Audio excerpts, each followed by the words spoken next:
Marcus Hale hears a siren before he sees it, sharp, slicing through the quiet hum of early morning commuters. His hands tighten around the steering wheel, knuckles pale against deep brown skin. He did nothing wrong. He checked twice, signaled, stayed under the limit. But the cruiser behind him flashes its lights like a warning flare aimed at him alone. He pulls over. The officer steps out. Officer Brent Kincaid.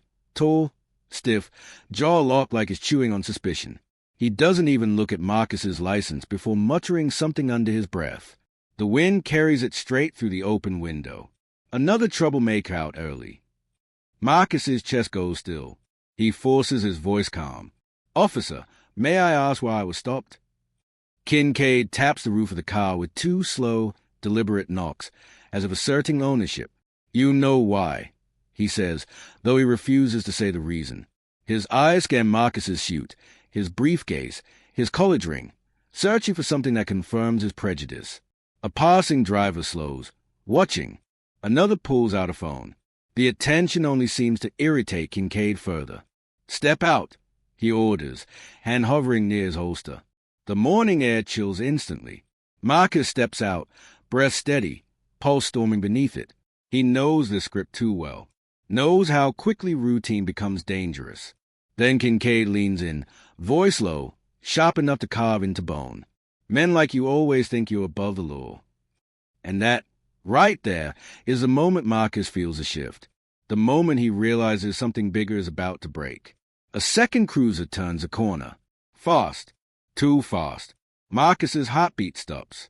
The morning sun crept over the skyline as Marcus Hale drove steadily toward the Capitol, suit jacket folded neatly beside him, briefing notes highlighted in quiet shades of yellow. He rehearsed the points he needed to present. Funding for oversight boards, strengthened reporting requirements, accountability reforms. It was supposed to be a straightforward day. Then the siren wailed. A sharp, slicing sound cut through his thoughts and tightened every muscle in his body. He checked the rearview mirror. The cruiser behind him flashed its lights twice, abrupt and aggressive. Marcus blinked, replaying the last few moments. Speed limit? Fine. Turn signal? Used. Lane? Centered. Still, he pulled over. He always pulled over. As the car rolled to a stop, his breath thinned the way it always did when authority loomed without reason. Hands visible, calm posture, polite expression, strategies learned over a lifetime. Strategies that should not be necessary. Officer Brent Kincaid stepped out of the cruiser like a man already certain of wrongdoing. He walked toward Marcus's window with heavy, deliberate steps, sunglasses reflecting the entire street except the man he was speaking to. Marcus rolled the window down. "Good morning, officer. Is there a reason for?" Kincaid cut him off with a curt gesture. "License." Marcus handed it over without argument. Kincaid glanced at it for only half a second before tossing it onto the hood as though it were an inconvenience. "Another early morning troublemaker," Kincaid muttered loudly enough for Marcus to hear. Marcus's jaw tightened. "Officer, I'd appreciate." "Step out of the car." The order cracked like a whip. Marcus hesitated. "I'd like to know why." Kincaid leaned forward, lips curled. "Because I said so. Unless you want this to get messy." A small crowd had slowed on the sidewalk, commuters, a jogger, a teenager on a bike. A woman across the street held up her phone. Marcus felt humiliation settle like a weight on his shoulders. Not again. Not today. He stepped out, hands visible. Kincaid circled him, scanning his chute, his polished shoes, the briefcase on the passenger seat. "Big morning planned?" he asked, the question steeped in derision. "Yes," Marcus answered carefully. "A meeting." "Oh, I bet. That's what all you types say." Marcus inhaled slowly. "You types?" Kincaid smirked. "Men who think they're above the law." The pattern was familiar. Provoke, escalate, dominate. Marcus's heart pounded, but his voice stayed even. "I'm complying fully, officer." "Sit on the curb." Marcus blinked. "I'm in formal attire. I can stand here." "Sit." "On." "The curb." Gasps fluttered through the bystanders. Marcus lowered himself slowly, the concrete cold beneath him. A flash of embarrassment crawled up his spine, but he forced himself to remain steady. A second cruiser turned the corner. Back up. Kincaid's posture straightened into satisfaction.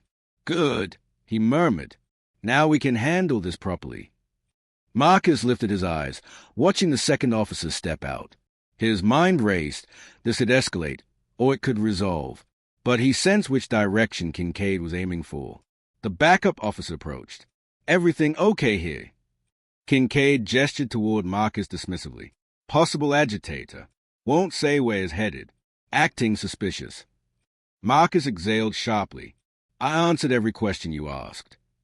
Kincaid glared down at him. Keep talking and I'll add resisting.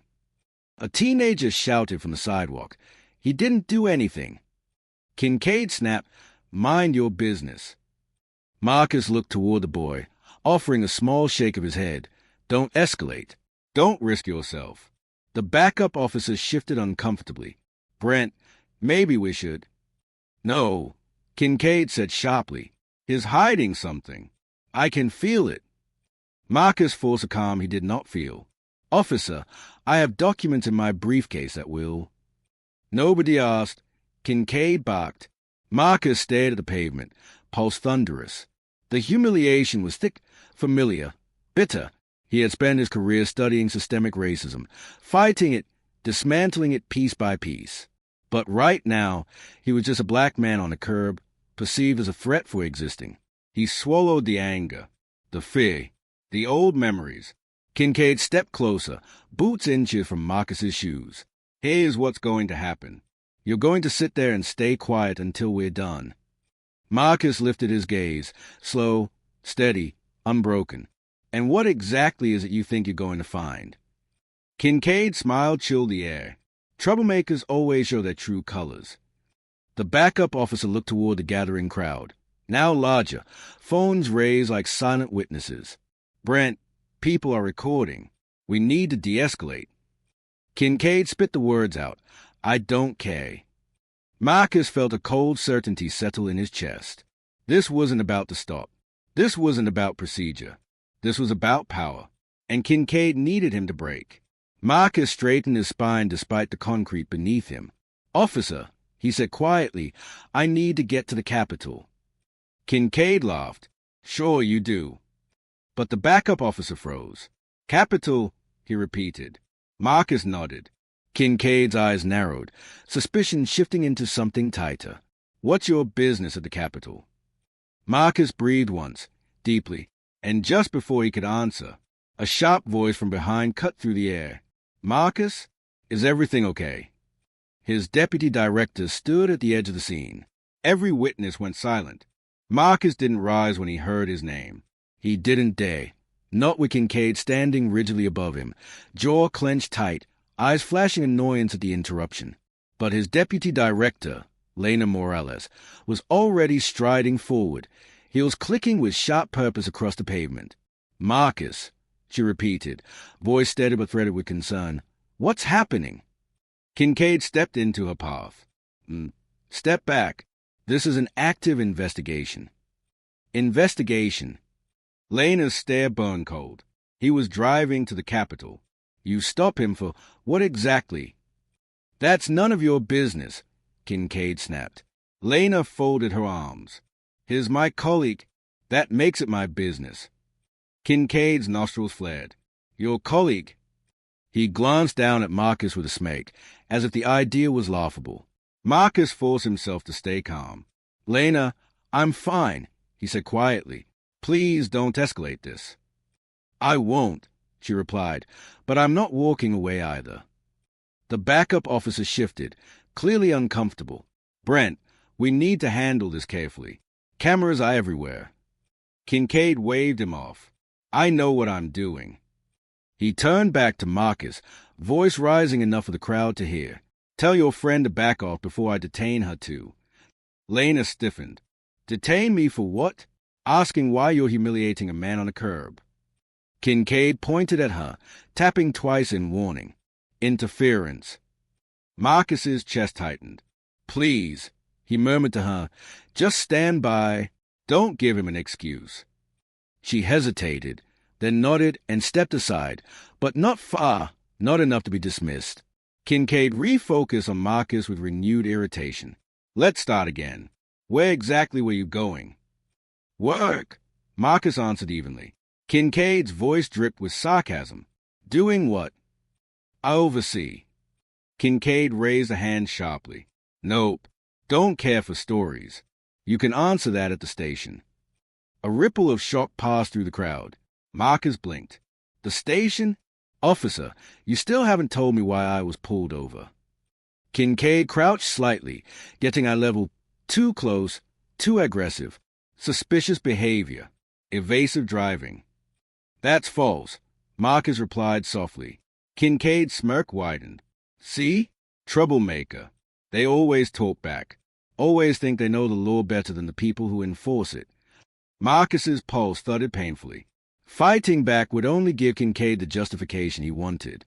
Staying silent might embolden him further. The dilemma was suffocating, familiar. The Latino woman recording earlier stepped closer to the curb. Officer, he hasn't done anything wrong. I saw the whole thing. Kincaid didn't bother looking at her. Go back to your day. I'm staying right here, she said firmly. A young white man next to her added, Why is he on the ground? You can't just... Kincaid whirled. I said step back. The man flinched but didn't retreat. This doesn't look right. Marcus raised a hand subtly. Please, don't put yourselves at risk. The woman shook her head. No, we're not leaving you. Kincaid's anger sharpened like a blade. See what you did? He said to Marcus. Agitators always attract more agitators. Marcus swallowed. I haven't agitated anything. Kincaid ignored him, turning to the backup officer. Call it in. We need him detained. He's refusing to cooperate. The backup officer looked uneasy. He answered your questions. Maybe we... Do it. Kincaid barked. Marcus's heart thudded once. Heavy, loud. This was how narratives were rewritten. How truth was bent until the victim looked guilty. Lena stepped forward again. Officer, you're making a serious mistake. I'm calling our legal team right now. Kincaid sneered. Go ahead. Won't save him. He leaned down again, whispering sharply. Men like you push boundaries until someone pushes back. Today, that someone is me. Marcus forced a steady breath. I'm cooperating fully. Doesn't look like it, Kincaid muttered, loud enough for phones to capture. Marcus felt the weight of every lens pointed toward him. People weren't just watching, they were witnessing, recording, documenting. The same tool that had failed so many times before, yet sometimes, just sometimes, cracked open the truth. Kincaid straightened. Empty your pockets. Marcus blinked. You already checked my ID. Don't make me repeat myself. Marcus complied slowly, placing his keys and wallet on the ground. The humiliation deepened. His suit pants brushed concrete, collecting grit. His dignity eroded with every command. See, Kincaid announced loudly. People like him get jumpy when they know they're being caught. Caught? Marcus nearly laughed, but the anger coiled tight in his stomach refused to unravel. What exactly do you think I've done? Marcus asked, voice trembling despite his effort to steady it. Kincaid crossed his arms. Driving while acting suspicious. Ignoring lawful commands. That's reason enough. That's not a lawful basis, Marcus replied. Kincaid smirked. Look at him. Already arguing. Textbook troublemaker. The word hit Marcus like a slap. Troublemaker. A label used for decades to silence, diminish, justify violence. A word designed not to describe behavior, but to excuse cruelty. The teenager on the bike called out, is not a troublemaker. You're the one yelling. Kid, Kincaid snapped, go home before I call your parents. The crowd murmured, restless, uneasy. Lena spoke again, voice colder now. Officer, your conduct violates several procedural standards. I strongly suggest you step back. Kincaid's face reddened. I'm handling my stop. You keep quiet. Marcus watched the dynamic shift, a crack forming. The backup officer's posture softened, uncertainty clouding his eyes. Brent, maybe we should let him stand at least. No, Kincaid insisted. Not until I'm satisfied is not a threat. Threat! Another coded trigger. Marcus closed his eyes briefly. He thought of his father, who once whispered, "A black man doesn't get the benefit of the doubt. He gets the burden of proving his innocence." Marcus opened his eyes again. Calm. Controlled. "Officer," he said softly, "may I reach for my briefcase? It contains documents that will clarify everything." No, sharp. Final. Punitive. Kincaid leaned closer, invading Marcus's space. "You'll speak when spoken to. That's how this works." A hush fell again. The power imbalance was palpable, suffocating. Marcus felt humiliation burn through him, but beneath it, something steadier took root. Resolve. Not defiance, but clarity. Kincaid didn't want truth. He wanted dominance. But the murmurs around them were growing. Phones were everywhere. And Marcus knew exactly how fragile Kincaid's power became under scrutiny. The backup officer finally spoke, voice low but firm. "Brent, maybe we should reassess." Kincaid glared. "Don't start." But the hesitation had already cracked the moment. Marcus lifted his chin. "Officer Kincaid," he said quietly, "I know my rights." Kincaid's eyes sharpened, threatened. "Oh, I'm sure you think you do," he said, stepping back with cold disdain. "But today, you're learning who makes the rules out here." He jerked his head toward the patrol car. "Get ready to be transported." Gasps erupted. The woman recording whispered, "Oh my God!" Marcus's stomach dropped, but his expression stayed calm, controlled, deliberate, because Kincaid had no idea who he was about to try to drag into custody, and that ignorance was about to break everything wide open. Marcus remained seated on the curb, the concrete now warm beneath the sun but cold against his pride. Officer Kincaid paced in front of him like a guard dog marking territory, tight steps, jerking glances, jaws shifting with irritation. The backup officer hovered uncertainly, torn between protocol and conscience. Lena stood nearby, phone in hand, already speaking to someone. "Yes, it's Officer Brent Kincaid." "No, no probable cause given." "Yes, Marcus is safer now, but the officer is escalating. Please hurry." Kincaid snapped toward her. "I told you to stop interfering." She didn't even look at him. "I'm making a call." "To who?" Kincaid barked. "Your social worker, your activist group." Marcus saw the instant calculation in her eyes, whether to reveal his role now. She chose restraint. To the person who needs to know where Marcus Hale is right now. Kincaid scoffed. "Right. I'm sure they'll be real interested." A shadow moved beside Marcus. He turned slightly, recognizing the Latina woman who had filmed earlier. She crouched down, expression gentle but firm. "You holding up okay?" she asked quietly. Marcus nodded once. "Thank you for staying." "Someone has to," she said. "This is wrong. Everyone here sees it." He offered a tight, faint smile. "That helps more than you know." She leaned in a little. "My name's Marisol. I'm going to keep recording. Okay?" "Please," Marcus murmured. Marisol's gaze drifted toward Kincaid. "He's trying to intimidate you. Don't let him." Marcus exhaled slowly. "I'm trying." Before Marisol could respond, Kincaid strode over. Back away from him." "I'm not touching him," she said. "You're obstructing." "No, I'm witnessing." Kincaid's lip curled. "Same thing." Marcus spoke softly. "Officer, she's not interfering." Kincaid snapped. "Did I ask you?" Marisol stood her ground. "You're abusing your authority." Kincaid stepped toward her. Too close, but stopped when at least 6 phones lifted higher from the sidewalk. A young white man, baseball cap, backpack, spoke loudly. "Dude, leave her alone. She didn't do anything." Kincaid turned on him. "Walk away. Now." "No," the young man replied, voice shaking but resolute. "People need to see this." Kincaid's eyes narrowed. Funny thing about cameras, they don't stop cuffs. Marcus felt a surge of protectiveness. "Officer, please don't involve bystanders." "Then tell them to clear out." Marcus lowered his gaze. "I can't control them." You can, Kincaid hissed, if you stop putting on this show. Marcus blinked in disbelief. I'm the one sitting on the ground. Exactly, Kincaid replied, drawing sympathy, playing victim. Marcus closed his eyes for a moment. The comment hit too close to generational scars, the weight of stereotypes, the ease with which dignity was stripped. Then a voice buzzed at his hip. His phone, still on vibrate inside his jacket pocket, was ringing. Kincaid's attention snapped to the sound. What's that? You hiding something? It's just my phone, Marcus answered gently. Don't touch it. Marcus froze. I wasn't going to. Keep your hands visible. Marisol muttered under her breath. Ridiculous.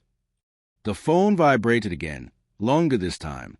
Probably Lena's emergency notification chain already reaching higher officers. Marcus inhaled carefully. Officer, may I answer? It's work. No, it may be important. No, Kincaid repeated louder. The backup officer finally spoke. Brent, maybe let him pick up. Why? Kincaid shot back, so he can call his buddies and cry racism. Marcus clenched his jaw. Officer, I haven't said that word once. You didn't have to, Kincaid muttered.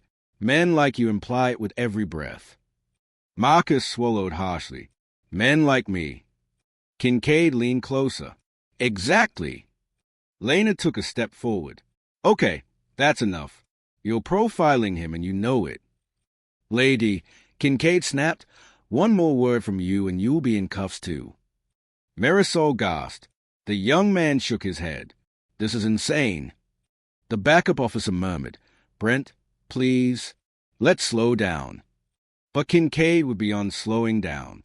His eyes were locked on Marcus, searching for any excuse to justify what he'd already decided. Stand up, Kincaid ordered suddenly. Marcus blinked. Why? Because I said so. Marcus rose slowly, carefully. His knees were stiff from the concrete. His suit was dusty. His pride was bruised. Kincaid circled him, looking him up and down. What's in the briefcase? Work documents. Yeah? What kind of work? Marcus hesitated. This was the moment he'd been weighing. Reveal his title now. Possibly de-escalate. Possibly inflame Kincaid further. Or wait until the right person arrived. Before he could answer, his phone vibrated again. Kincaid's hand drifted toward his cuffs. Turn around. Marcus's heart lurched. Officer. Turn. Around. Marisol shouted. You can't arrest him. For what? Lena stepped forward, eyes blazing. Officer Kincaid. Stop. Right now. Kincaid glared at her. His resisting. No, his literally standing still. The young man called out. Kincaid's voice rose. Everyone here quiet.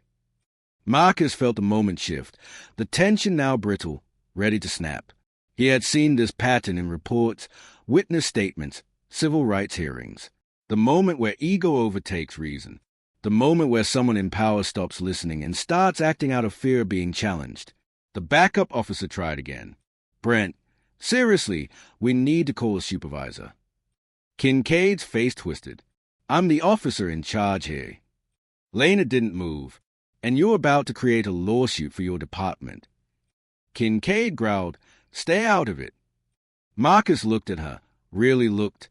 She was shaking, not with fear, but with fury. Fury at watching her colleague humiliated without cause. Fury at knowing how quickly things could go wrong. The phone vibrated again, louder this time, persistent. Kincaid snapped, that's it. I'm taking him in. A wave of gasps rose from the crowd. Marcus felt his breath catch, but before Kincaid could reach for his cuffs, Marisol raised her voice sharply. Officer, your supervisor's on the way. Kincaid froze. What? She pointed behind him. A police SUV was turning onto the street. Not speeding. Not rushing. Steady. Purposeful. Kincaid straightened abruptly, adjusting his belt, smoothing his uniform. But Marcus saw the flicker of something else in his eyes. Fear. Because supervisors meant written reports. Written reports meant investigations. And investigations meant accountability. The SUV rolled to a stop. The supervisor stepped out, and the first words spoken were, "Who's Marcus Hale?" Every witness turned toward him, and Kincaid went pale. The supervisor's presence shifted the entire street. Conversations quieted, phones steadied. Even the wind seemed to hold its breath as Lieutenant Morrison, a tall, graying officer with a calm but unreadable face, approached the scene. "I'm Lieutenant Morrison," he announced. "Who is Marcus Hale?" Marcus raised a hand slightly. "I'm Marcus." The lieutenant looked him over. Dust on his suit, items scattered at his feet, tension carved into his posture. Then Morrison turned to Kincaid. "Why is this man standing on the curb? Why were his belongings removed? What's the basis for this stop?" Kincaid straightened, voice forced into an official tone. "Suspicious behavior, sir." He was acting evasive, non-compliant, potential threat. Morrison frowned. Did he resist? Verbally, Kincaid said he refused to follow instructions. Marisol scoffed loudly. "That's a lie." Morrison began, but she shook her head. "It's all on video." He was calm. "You need to see this." Morrison held up a hand, signaling he'd deal with her in a moment, then looked at Marcus. "Sir, is this accurate?" Marcus inhaled slowly. "No, Lieutenant. I complied with every command. I asked for a reason for the stop. I was not given one." Kincaid stepped forward, his leaving out details. "Officer Kincaid," Morrison interrupted, voice cold. "I'll speak to you in a moment." Kincaid fell silent, though his jaw twitched. The lieutenant turned back to Marcus. "Do you have identification?" "Yes," Marcus said. The officer tossed it onto the hood. Morrison retrieved the license, examined it, then approached Marcus again. "And your occupation?" Marcus paused. He felt the moment stretching, delicate as glass. If he revealed his role now, it might shift everything, but not necessarily in ways he wanted.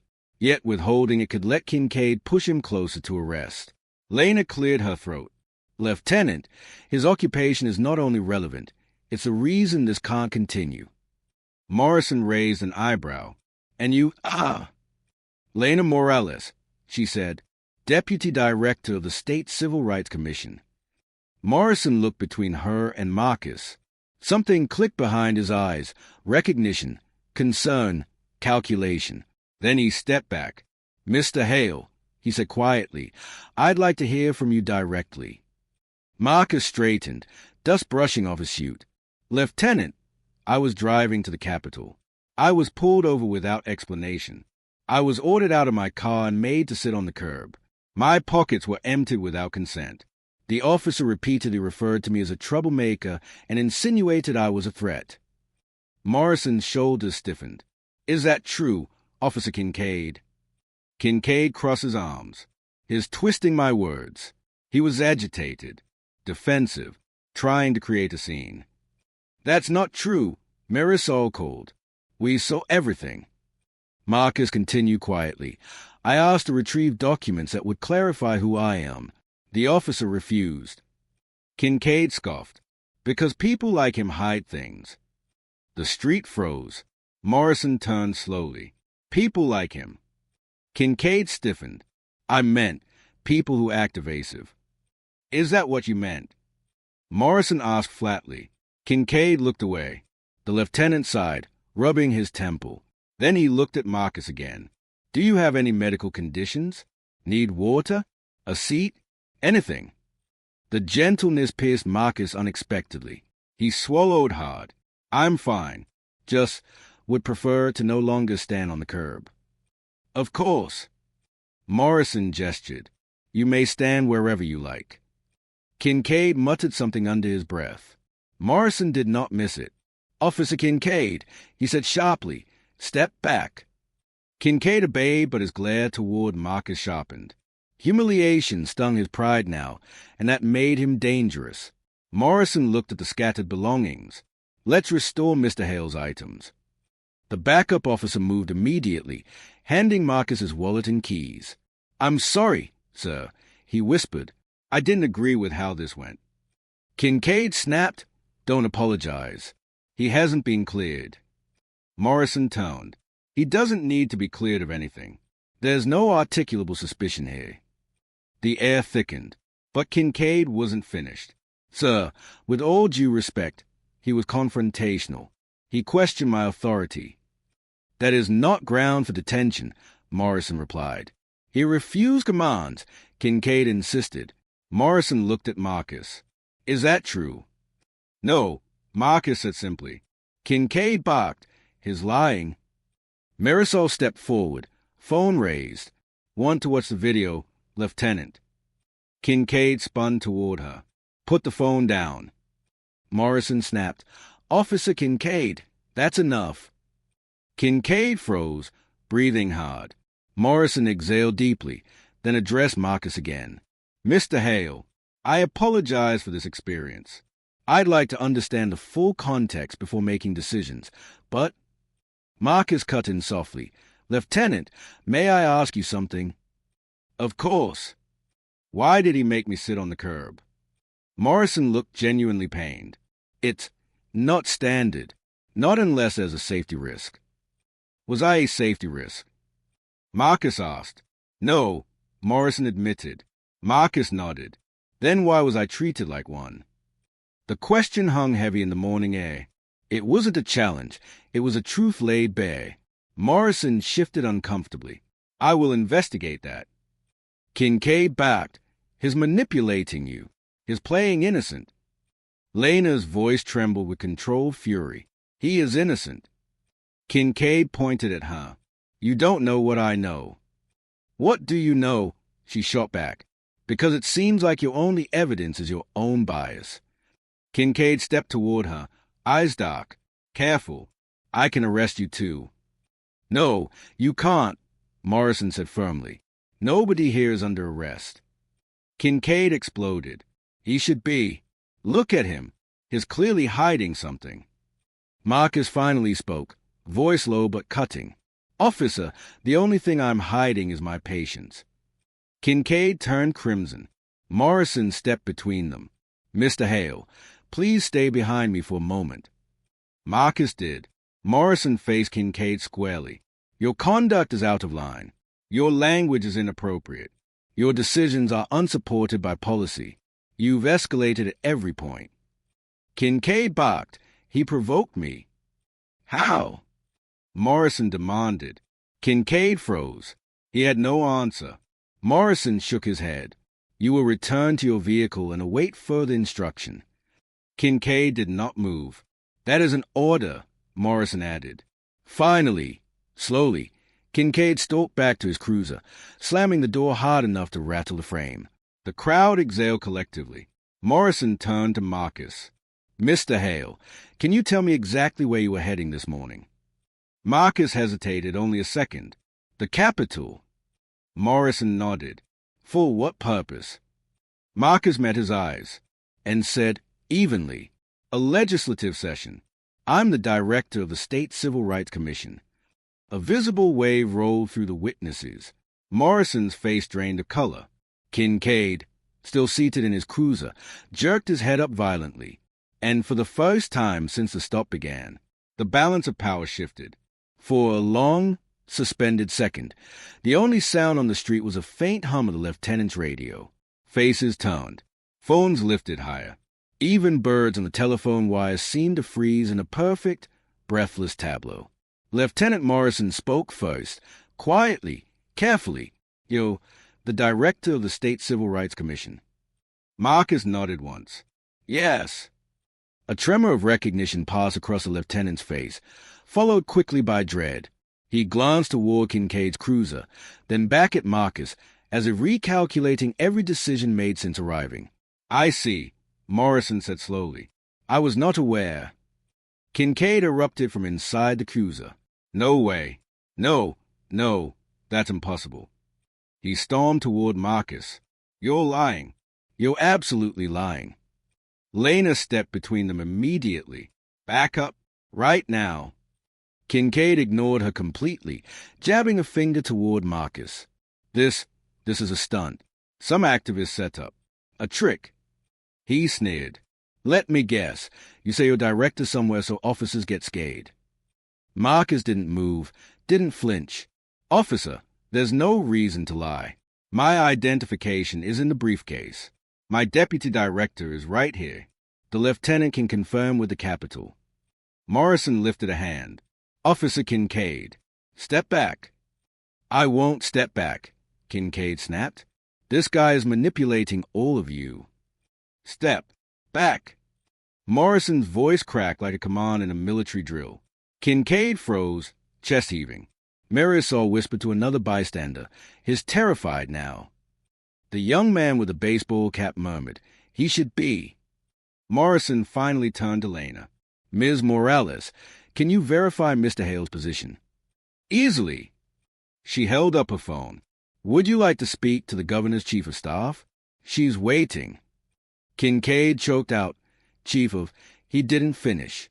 Morrison exhaled heavily. Put her on. Lena tapped the screen, held the phone out. Lieutenant Morrison, this is Dana Walsh. She's expecting you.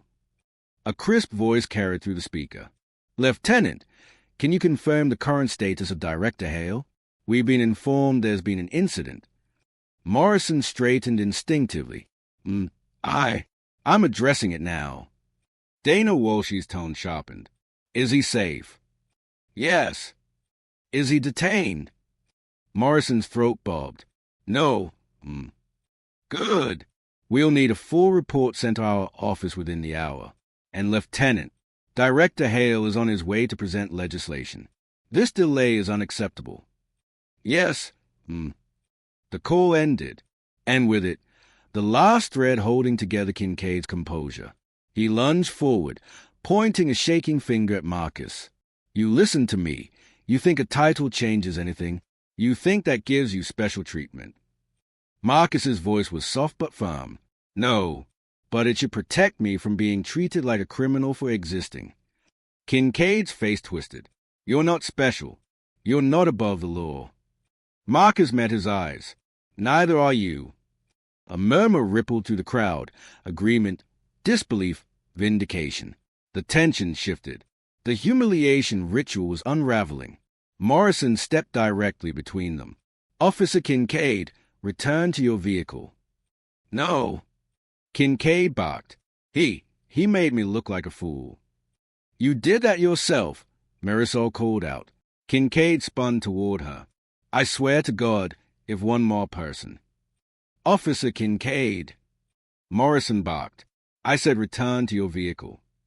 But Kincaid wasn't finished. His voice cracked with fury and fear. This is exactly what men like him do. They play innocent. They act like victims. They pull strings and ruin good officers. Good officers don't do what you did, Lena cut in sharply. Kincaid's glare whipped toward her. Oh, so you're on his side because... Morrison slammed a hand onto Kincaid's shoulder. Enough. Vehicle. Now. Kincaid jerked away, then retreated to the cruiser, muttering curses. The door slammed with a violent thud. Morrison rubbed his forehead, then spoke quietly to Marcus. Director Hale, I sincerely apologize for what you experienced today. Marcus nodded, though his voice was tight. Apology noted. I assure you, Morrison continued, this behavior is not tolerated. There will be an investigation. There should be, Marcus said softly. The weight in those 3 words pressed into Morrison's conscience. Marisol stepped closer. Do you want the video? I can send it. And the live stream. It's already spreading. Marcus inhaled slowly, processing. Please send it to Ms. Morales. Of course. She began transferring the file. The young man with the baseball cap approached shyly. Sir, I'm sorry you went through this. I'm really sorry. Marcus placed a hand briefly on his shoulder. Thank you. Lena touched his arm lightly. Marcus, you ready to leave? We should get you to the Capitol. Almost, Marcus murmured. He turned to Morrison.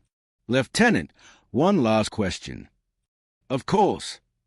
Marcus looked him squarely in the eyes. Do you believe Officer Kincaid acted appropriately before you arrived? Morrison hesitated. Too long. No, he admitted. Marcus nodded once. Then I trust your report will reflect that. It will. Marcus retrieved his briefcase, brushing dust from his suit. But the dust wasn't what weighed on him. It was a familiar heaviness in his chest. Humiliation, survival, restraint. The emotional cost that came with living in a system still capable of moments like this. As he opened his car door, Kincaid shouted from his cruiser, "This isn't over." Marcus paused, turned slightly, not fully, just enough for his voice to carry. "No," he said quietly, "it isn't." Then he stepped into his car, Lena following closely behind. Lieutenant Morrison stared after him with a grim, conflicted expression, as if he, too, realized that this morning would echo far beyond this street. The crowd parted respectfully, phones lowered, and as Marcus pulled away, the live-stream comments continued to explode across the internet, transforming a quiet street confrontation into a statewide reckoning. By the time Marcus and Lena reached the Capitol, his phone had already vibrated over 100 times. Emails, text alerts, missed calls. A storm building in real time. The moment he stepped into the marble lobby, an aide rushed toward him, tablet in hand, eyes wide. "Direct to Hale. Sir, the footage is already everywhere. It's trending on 3 platforms. The governor's office wants an immediate debrief after your presentation." Marcus pinched the bridge of his nose. "I expected as much." Lena whispered, "Marcus, you shouldn't present like this. You need a minute." He shook his head. "I can handle it." She hesitated. "Should I call human resources? Or legal?" "Legal first," he said. "HR will follow." As they walked toward the committee room, a cluster of junior staffers stared. Some were concerned, some with admiration, others with stunned disbelief. One whispered, "That's him. That's the guy from the video." Marcus heard it but kept walking. Inside the preparation room, his legal counsel, Raymond Wells, was already waiting. A tall black man in his late 50s, Raymond wore an expression Marcus knew too well, the kind that mixed fury, restraint, and exhaustion. "Marcus," Raymond said quietly, "sit down." "I'm fine," Marcus replied. "You just endured a civil rights violation on camera," Raymond said. "Sit." Marcus sank into the chair. Raymond set a laptop in front of him, paused a video at the moment Kincaid barked. "Men like him always think they are above the law." Raymond tapped the keyboard. "This is going to explode." "It already has," Marcus murmured. "It will be national by noon," Raymond said. "We need to control the narrative." Lena crossed her arms. "The narrative is simple. An officer profiled a black man because he felt like it." Raymond nodded but frowned. "Yes, but this isn't just any civilian. This is a director of the Civil Rights Commission. That complicates everything. Media spin, political pressure, police union backlash." Marcus leaned back, staring at the ceiling. "I didn't ask for any of this." Raymond's voice softened. "None of us ever do." There was a knock at the door. A young aide poked her head in. "Director Hale? The committee wants to know if you'll be presenting." Marcus inhaled. "Yes, I'll be there." Raymond shot him a look. "Marcus, you don't have to." "Raymond, if I don't walk in there today, this becomes a story about weakness." His voice tightened. Today was supposed to be about reform. And maybe that's exactly why I still need to walk in and present. Lena put a hand on his shoulder. "We're with you." "Okay." He nodded, then stood. But before he could head toward the committee room, his phone buzzed again, this time with a call from an unfamiliar number. He hesitated, then answered. "Director Hale? This is Harold Brent, spokesperson for the State Police Union." Marcus stiffened. "Yes." "We're aware of the incident. We'd like to release a statement assuring the public that this event is being exaggerated and taken out of context. We'd appreciate your cooperation to ease public concern." Marcus's jaw tightened. "Out of context? You have the entire video." Brent cleared his throat. "Yes, but emotions are high. We want to avoid painting Officer Kincaid as a villain before the facts are fully reviewed." Marcus's voice sharpened. "The facts are on camera." "Well," Brent replied carefully, "videos can be misleading. Our goal is to support all parties. Perhaps if you were to record a brief message acknowledging there may be misunderstandings. No, Marcus interrupted. Director. No, Marcus repeated. I will not soften the truth to protect misconduct. Very well, Brent said. His tone cooled instantly. Expect a union statement shortly. The call ended. Lena exhaled. They're about to smear you. I know, Marcus murmured. I expected it. Raymond folded his arms. Then we strike first. You give your presentation. You speak calmly. And afterward, we release a measured statement that focuses on fact, not emotion. And if they twist it? Marcus asked. They will, Raymond said simply. But they won't win. The aide returned again. Director, they're ready. Marcus nodded and walked toward the committee chamber. But as he approached the large wooden doors, he caught his reflection in the polished glass, dust still clinging to his suit, fatigue around his eyes, tension tightening his shoulders. Lena whispered from beside him, Marcus, you don't have to be strong right now. He swallowed. Yes, I do. They entered the chamber. A hush fell. Legislators looked up, some waiting, some worried, some already scrolling on their phones, no doubt reading headlines about the viral stop. One of them, Senator Alden, whispered loudly enough for others to hear, Is that the man from the video? Marcus heard it, but he stepped forward anyway. The committee chair cleared her throat. Director Hale, before we begin, I want to say I'm deeply sorry for what happened this morning. Marcus nodded. Thank you. Then he opened his folder and began presenting, voice steady, deliberate, controlled. His proposal for traffic stop reform, bias training, community oversight, all the things he had planned long before this morning. And yet, every lawmaker listened more intently than usual, not because of the legislation, but because the man speaking had just lived the proof of why those reforms were necessary. As he finished, a soft murmur filled the room. Respect, disbelief, empathy. The chair rose. Director Hale, thank you. Given current events, your testimony carries profound weight. Marcus inclined his head. But just as he turned to leave, Raymond caught his arm and showed him a breaking news alert on his phone. Police union releases statement. Officer Kincaid followed procedure. Director Hale may have misunderstood commands. Marcus's stomach tightened. Raymond whispered, This is how the fallout begins. Marcus nodded slowly. Then he whispered back, Then we begin ours. The conference room inside Internal Affairs was smaller than Marcus expected. Sterile walls, fluorescent lighting, and a long table that tried too hard to look important. Raymond stood beside him, arms folded, expression carved from stone. Lena sat on Marcus's other side, taking notes, her jaw tight with restrained anger. Across the table, Captain Rowe, lead investigator.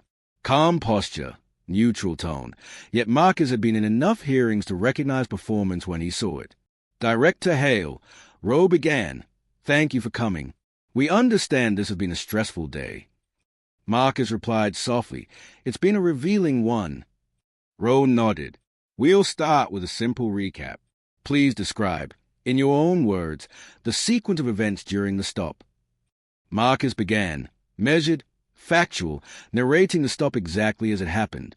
Kincaid's hostile tone, the baseless labels, the humiliation of sitting on the curb, the refusal to allow him to retrieve identification.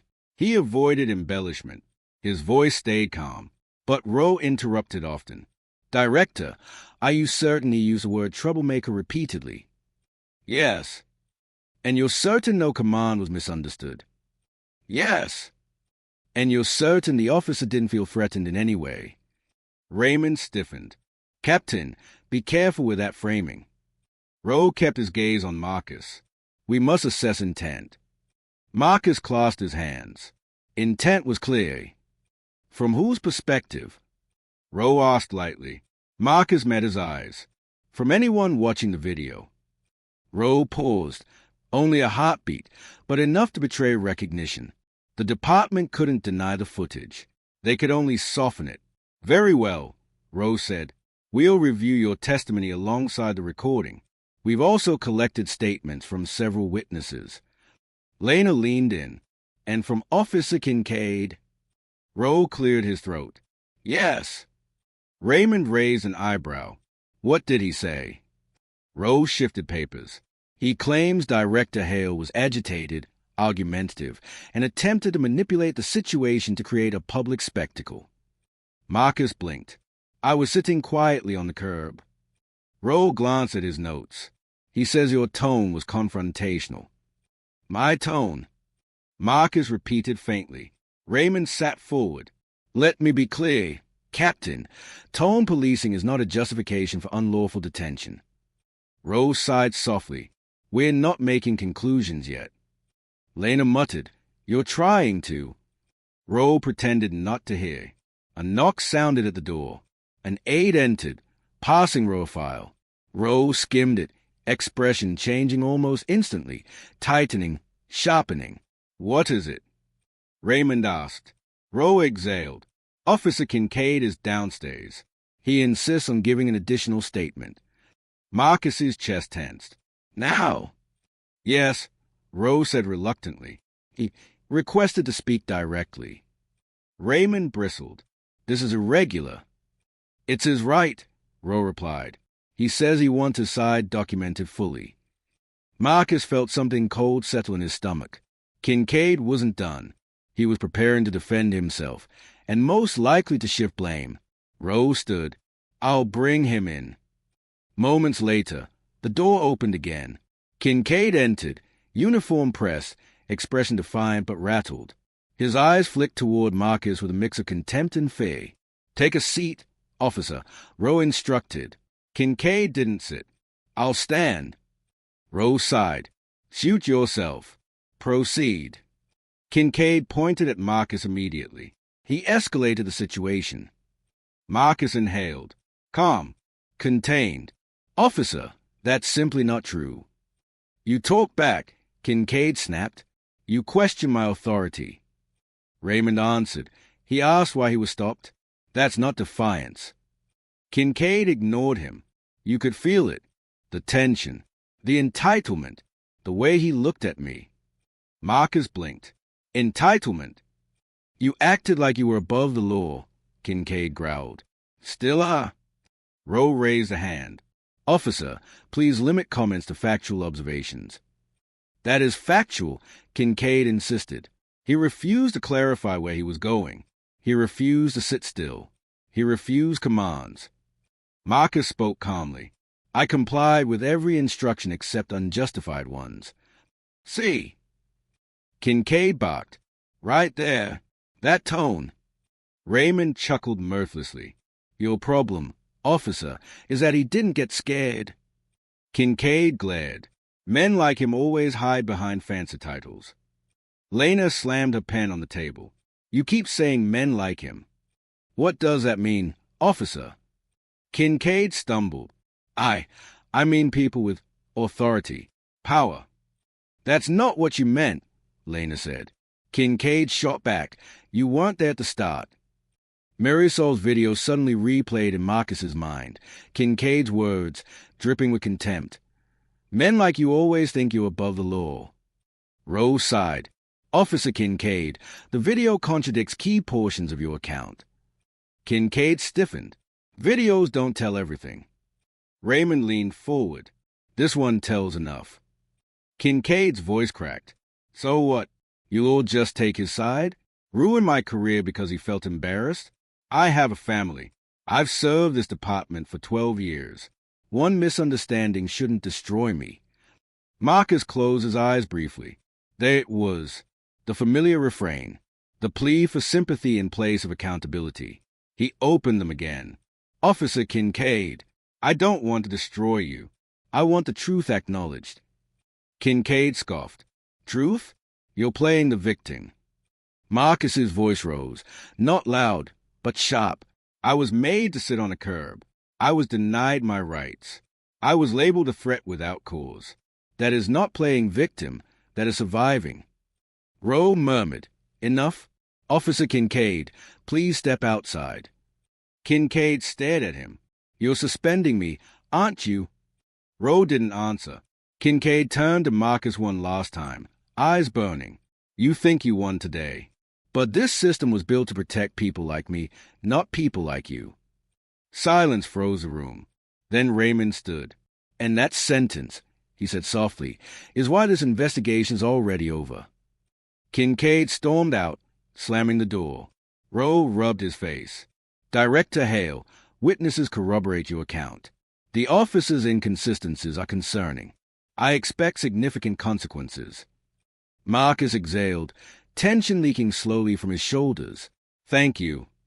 But, Rowe continued, the department will first review the political implications. Raymond snorted. Of course you will. Rowe didn't argue. Instead, he met Marcus's eyes, finally honest, finally unguarded. Mr. Hale, he said, I think you know, this incident is no longer just about you. Marcus nodded once. Yes, he whispered. I know. Late afternoon sunlight spilled across Marcus's office as he stared at the notification on his screen. Police Department press conference, 4 p.m. Raymond paced behind him. Lena hovered in the doorway, arms crossed tightly. The room carried a humming tension, like everyone was bracing for something to crack. Marcus murmured, They're moving faster than I expected. Raymond stopped pacing. They have no choice. Public pressure is exploding. Civil rights groups, local clergy, state representatives, they're all calling for action. Lena stepped closer.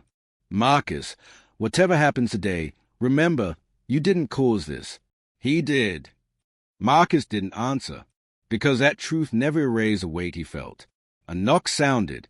A communications aide popped her head in. Director Hale, press wants your response after the conference. Should I prepare a statement? Draft 1, Marcus said, but I'll revise it. The aide nodded and hurried out. Raymond checked his watch. It starts in 10 minutes. We should watch, Marcus said. Lena pulled up the live stream on her tablet. The three of them gathered around as a police department seal filled the screen. Reporters buzzed in the background. Then the police chief stepped up to the podium. Chief Alderman, a broad-shouldered, gray-eyed man known for being brutally strategic. He cleared his throat. Good afternoon.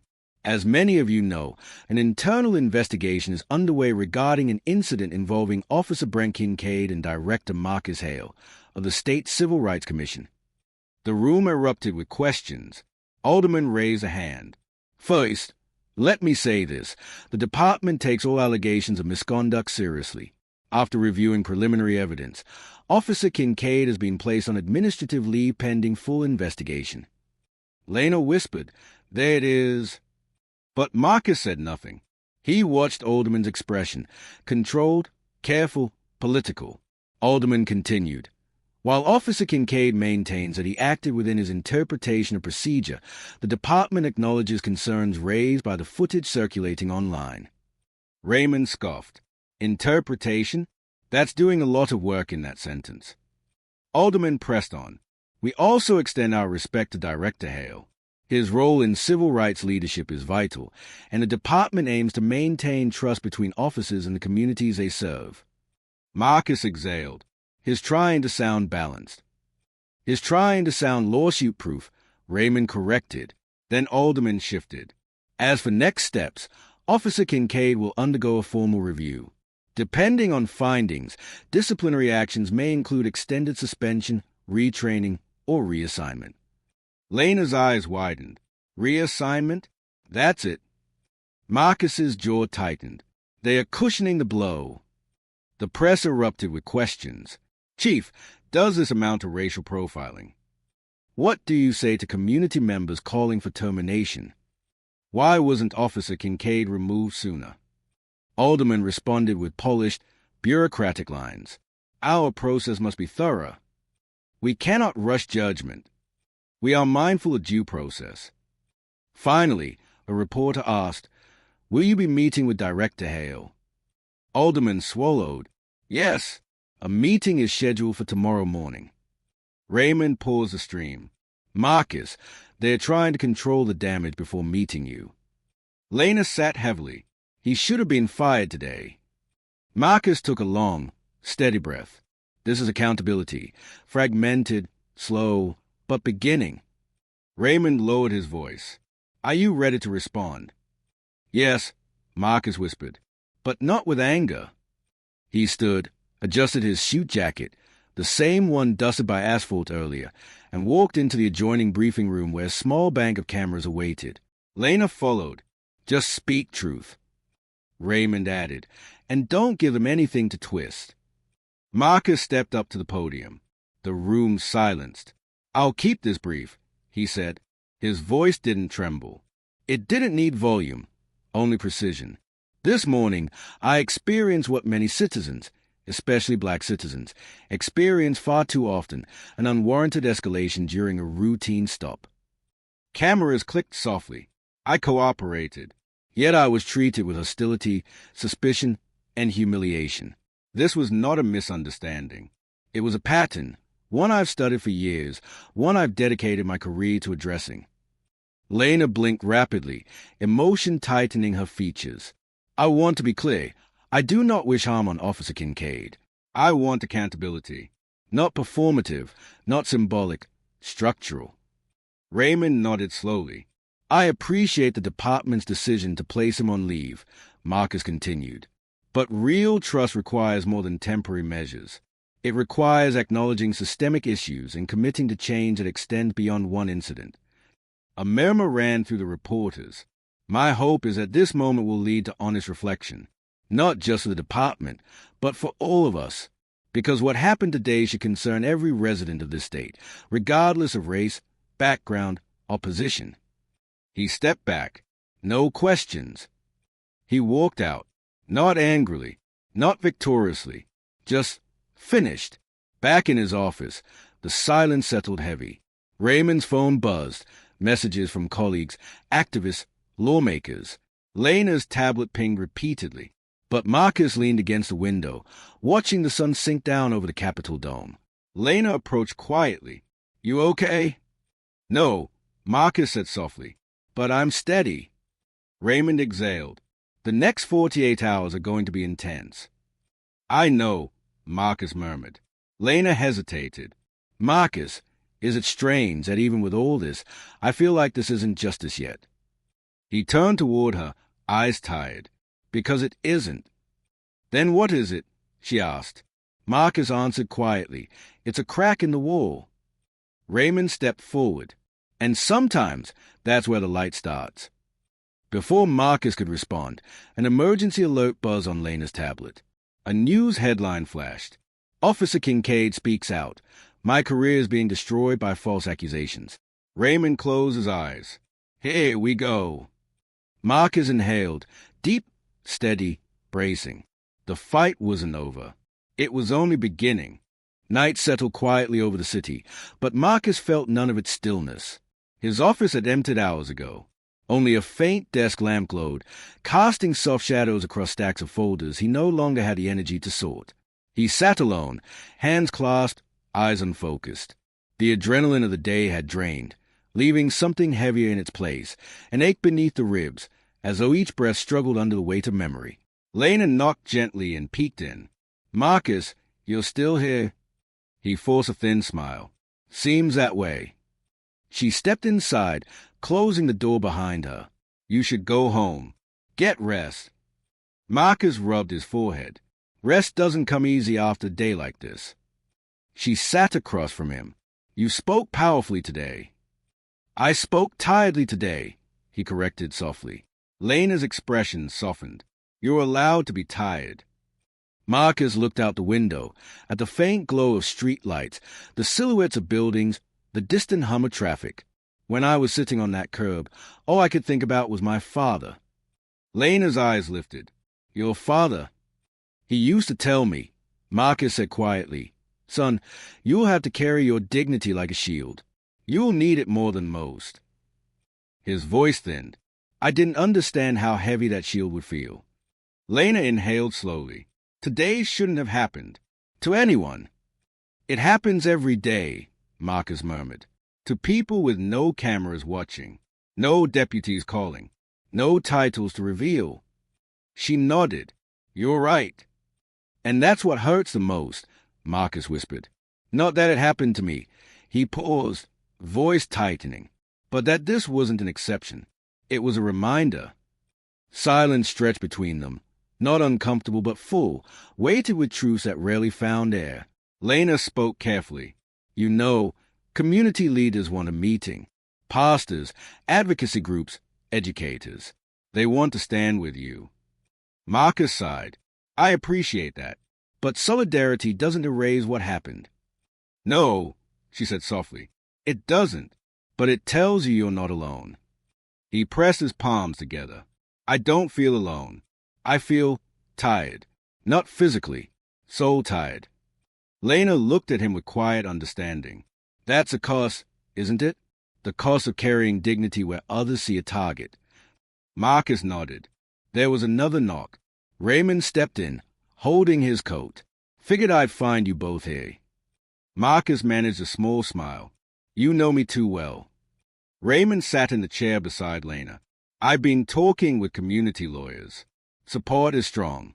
People are angry, in a focused, strategic way. That's good, Marcus said faintly. Raymond studied him. But that's not what you're thinking about, is it? Marcus shook his head. I'm thinking about how many times I've walked officers through bias training, how many reforms I've advocated for, how many policies I've written to prevent exactly what happened. And yet, Raymond murmured. And yet, Marcus echoed. Raymond leaned forward. This isn't your failure, Marcus. This is the system revealing its cracks. Marcus met his eyes. And I am tired of staring into those cracks. Raymond's voice softened. Then let others carry the weight for a moment. Marcus looked up, really looked at them. Two people who believed in him, fought beside him, understood the burden without needing it explained. He exhaled. What now? Raymond replied. Tomorrow we continue. Carefully. Strategically. But for tonight, maybe just allow yourself to feel this. Marcus looked down at his hands. Feel what? Lena answered. The cost, the grief, the anger, and the fact that despite it all, you held your dignity. That matters. Marcus swallowed. It shouldn't have to. No, Raymond said. But it did. And you did. A long, trembling breath left Marcus's chest, relief tangled with sorrow. He stood slowly. I'm ready to go home. Lena smiled softly. We'll walk you out. As they moved through the quiet halls of the Capitol, Marcus's steps felt heavier than usual, yet somehow steadier. The weight hadn't lifted, but it had been named, acknowledged, and sometimes naming the cost was a first step toward healing. The next morning came quietly, as if the city itself was holding its breath. Marcus walked into the Capitol with a steadiness he hadn't expected from himself. His suit was pressed, his tie precise, his expression composed. But beneath it all, the memory of yesterday lingered like a bruise he refused to hide. Lena met him in the hallway, coffee in hand. You ready?